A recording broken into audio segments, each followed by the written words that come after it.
Good evening friends. MMSC home science entrance exam देने वाले girls के लिए आज मैं नया वीडियो नए क्वेश्चंस के साथ लाई हूँ। तो आप लोग इस वीडियो को अंत तक देखिएगा और अगर चैनल नहीं सब्सक्राइब किए तो मेरा चैनल आप सब्सक्राइब कर दीजिए। चलिए हमारे वीडियो की तरफ बढ़ते हैं और बहुत ही इंपॉर्टेंट क्वेश्चन है। आज हम आप लोगों को मिल्क के रिलेटेड क्वेश्चंस बताने वाले हैं जो कि आपके एग्ज़ाम में आ सकते हैं। तो चलिए देखते हैं।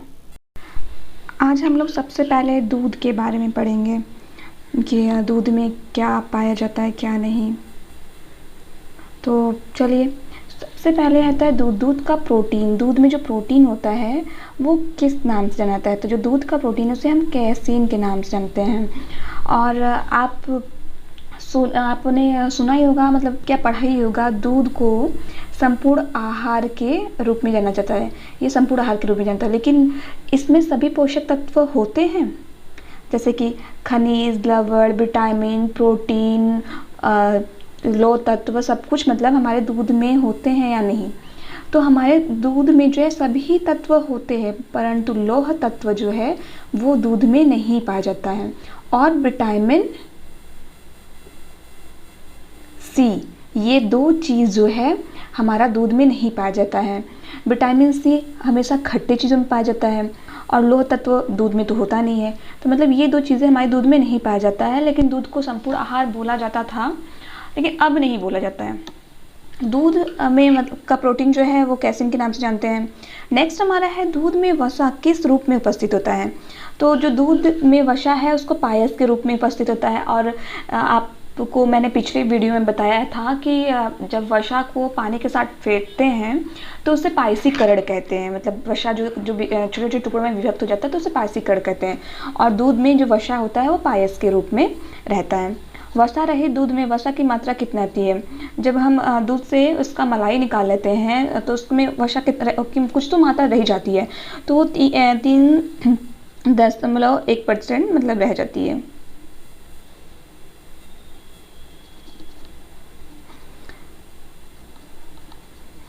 नेक्स्ट है टोन दूध में वसा कितना होता है?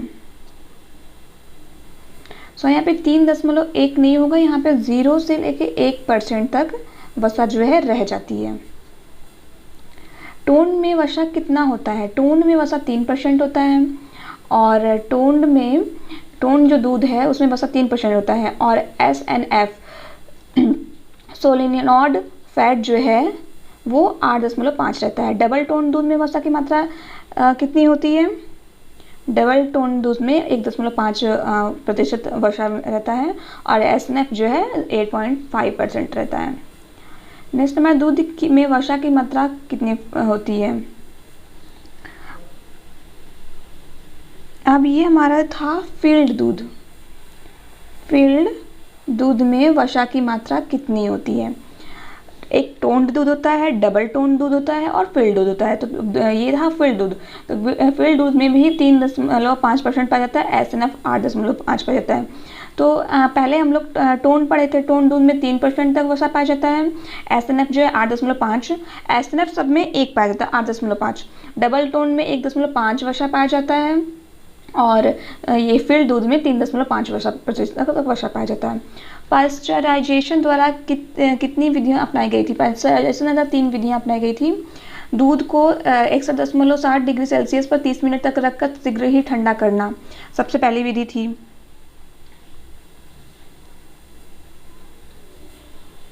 और दूसरी विधि थी कि दूध को 71.60 डिग्री सेल्सियस पर 15 से 20 मिनट तक रखकर गर्म करना और शीघ्र ही ठंडा करना, ये थी। और तीसरी विधि थी 93 डिग्री सेल्सियस पर 3 से 4 सेकेंड तक गर्म करना, ये थी हमारी तीसरी विधि। और जो ये वाली विधि है इसको HTST भी कहते हैं। तो आपका क्वेश्चन ये हो सकता है HTST विधि में दूध को कितनी देर तक गर्म करते हैं? और फिर तो ये होगा 71 डिग्री सेल्सियस पर गर्म करते हैं 15 से लेके 20 मिनट तक। तो ये प्रक्रिया ही HTST कहलाती है। ठीक है। समांगीकरण क्या है? दूध की वसा दूध को सड़ने में सहायक करती है। दूध की जो वसा होती है, मतलब जो दूध खराब होता है वो उसकी वसाकरण होता है। अतः वसा वसा को छोटे छोटे टुकड़ों में विभक्त करना ही समांगीकरण कहलाता है। दूध की वसा जो है उस दूध को खराब करती है और इस वसा को छोटे छोटे टुकड़ों में जो विभक्त करता है उसे ही समांगीकरण कहते हैं। समांगीकरण होमोजेनाइजर मशीन द्वारा किया जाता है। मतलब ये जो क्रिया होती है समांगीकरण वो होमोजेनाइजर क्रिया के द्वारा करते हैं। दही को बनाने में कौन से जीवाणु सहायक होते हैं? तो दही को बनाने में लैक्टोबैसिलस जो जीवाणु होते हैं वो सहायक होते हैं। कितने ताप पर दही को जीवाणु तेजी से कार्य करते हैं? 70 से 75 डिग्री फ़ारेनहाइट पे लैक्टोबैसिलस जो है हमें वृद्धि होती है। दूध को फाड़ने के लिए कौन से अम्ल का प्रयोग करते हैं? तो साइट्रिक अम्ल, मतलब विटामिन आपका सी, विटामिन सी का प्रयोग करते हैं दूध को फाड़ने में, क्योंकि विटामिन सी जो है खट्टा होता है। मांस में कौन सा एंजाइम उपस्थित होता है? प्रोटियोसिस एंजाइम जो है वो मांस में उपस्थित होता है। मांस का रंग जो है लाल तथा गुलाबी किस लिए होता है? हीमोग्लोबिन या फिर मायोग्लोबिन के कारण होता है। कोलेस्ट्रॉल हमारे रक्त में घुलनशील है या नहीं? तो कोलेस्ट्रॉल जो है हमारे रक्त में घुलनशील नहीं है। कोलेस्ट्रॉल जो है रक्त में घुलनशील नहीं है। कोलेस्ट्रॉल जो है 3 टाइप्स के होते हैं, LDL, HDL, VLDL। ठीक है, HDL, VDL और VLDL और LDL। ओके, 3 टाइप के कोलेस्ट्रॉल होते हैं। तो बुरे कोलेस्ट्रॉल का नाम क्या है? LDL। LDL जो है हमारा बुरा कोलेस्ट्रॉल होता है, इसको ये बॉडी को नुकसान करता है। राष्ट्रीय कोलेस्ट्रॉल नियंत्रण के अनुसार शरीर में HDL कोलेस्ट्रॉल की मात्रा कितनी होनी चाहिए?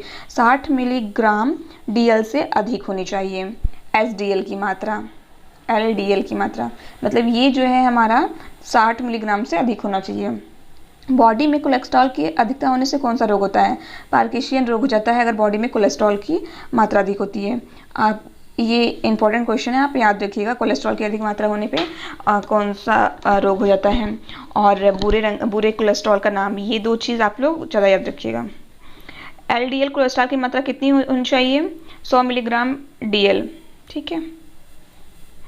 कौन सा कोलेस्ट्रॉल शरीर के लिए ज़्यादा हानिकारक है? VLDL जो है ज़्यादा हानिकारक होता है हमारे बॉडी के लिए।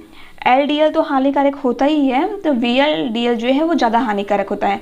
और HDL जो है ये हमारी बॉडी के लिए सही होता है। और HDL भी 60 मिलीग्राम DL से अधिक होना चाहिए। 60 मिलीग्राम DL से अधिक होना चाहिए। और LDL जो है हमारा 100 मिलीग्राम DL से कम होना चाहिए। नेक्स्ट हमारा है लड़कियों में पहले पीरियड्स को किस नाम से जाना जाता है? मिनार्के। लड़कियों में जो पहले पीरियड्स को मिनार्के के नाम से जाना जाता है। ये भी बहुत इंपॉर्टेंट क्वेश्चन है, ये पूछ चुका है और पूछ भी सकता है। अंकुरित दाल पानी में घुलनशील कौन से विटामिन का सर्वश्रेष्ठ?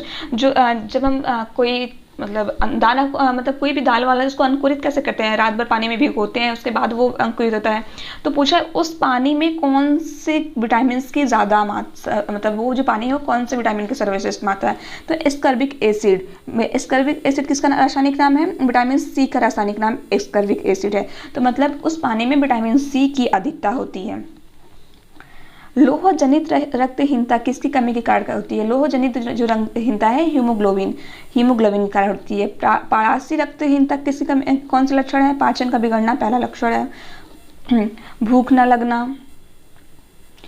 लगना, मुंह का स्वाद कड़वा होना, ये 3 है पारसी रक्तहीनता। पारसी रक्तहीनता में नष्ट क्या होता है? मतलब जब इस बीमारी में हमारी बॉडी में क्या नष्ट होता है? तो अस्थि मज्जा जो है हमारे नष्ट होता है। एक समान व्यक्ति के शरीर में औसत रक्त कितना होता है? तो एक समान व्यक्ति के शरीर में 5 लीटर जो है उसका औसत रक्त होता है। थायमिन जो है, थायमिन से कौन सा रोग होता है? तो थायमिन से बेरी होता है। और थायमिन क्या है? B1, विटामिन B1 है। राइबोफ्लोविन से त्वचा रोग और नेत्रोन, ये है B2। नियासिन B3, इससे पेलेग्रा रोग होता है। और पेलेग्रा रोग अत्यधिक दूषित मक्का से भी ये पेलेग्रा रोग होता है। स्कर्बिक रक्त का बहना, स्कर्बिक क्या है? विटामिन सी, रक्त का बहने लगता है, मतलब विटामिन इससे, ये हमारा विटामिन सा। किस विटामिन के कारण बच्चों में रिकेट्स और बीमारी होती है? तो विटामिन, आप सभी लोगों को पता होगा, विटामिन डी के कारण रिकेट्स बीमारी होती है। किस विटामिन के कारण स्त्री में मृदुल अस्थि बीमारी होती है? देखिए ये थोड़ा सा नई बीमारी याद रखिएगा। मृदुल अस्थि, स्त्रियों में जो है मृदुल अस्थि बीमारी किसके कारण होती है? विटामिन डी के कारण होती है। विटामिन सी का सबसे अच्छा स्रोत क्या है? आंवला। विटामिन सी है जो खट्टे फलों में पाया जाता है, और आंवला जो है सबसे खट्टा होता है, तो विटामिन सी जो है खट्टे फलों में पाया जाता है। और एक क्वेश्चन और है कि कौन सा विटामिन है जो गर्म करने पे नष्ट हो जाता है? गर्म करने पर नष्ट